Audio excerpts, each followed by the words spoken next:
super legal pra vocês. Já tá aqui na minha mão, porque eu não aguentei. Eu tive que abrir quando eu vi na embalagem, eu não resisti, gente. Então, vou mostrar pra vocês agora.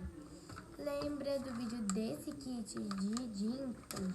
Você não viu, corre lá pra ver. Que a Fidget Brink me mandou. Então, eles mandaram um de Poppet pra mim. E eu já abri, né? Vou mostrar agora pra vocês. Inclusive, já tenho lá com o Miguel, então eu vou mostrar aí. Dá pra ver muito bem, mas é um Poppet de milkshake. No final do vídeo eu mostro melhor. Então, vamos aqui pegar o primeiro Poppet. Sim, gente, é o que vocês estão pensando. É um Poppet de sapo. E ele é muito bom. Ó.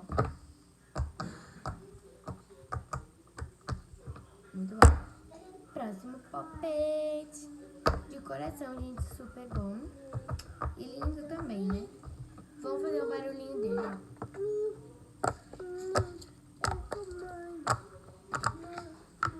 Muito bom, né?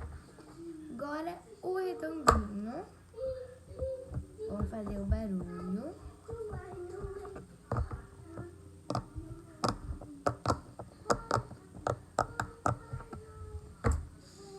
Agora o de concha. Deixa eu fazer o lado ruim aqui, né? Agora o lado...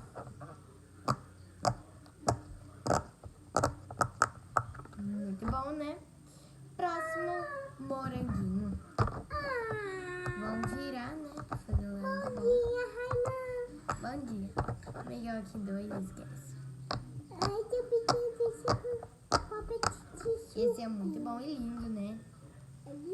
E o penúltimo, que é esse de caracol. Já tem umas bolinhas viradas pro lado bom que eu vou fazer. Ai, minhas bolinhas! É muito bom, gente. E agora, o prometido, o milkshake. Que era das mesmas cores do caracol. Vamos fazer o barulho. Meu irmão tá falando aqui, ignore. Muito bom, né? Então, gente, essa é a minha coleção nova de Poppets. Miguel tá com caracol lá. E eu adorei Fidget Brink. Mais uma vez você arrasou. Vou postar mais vídeos com ele no meu Instagram. Beijo, gente. Tchau.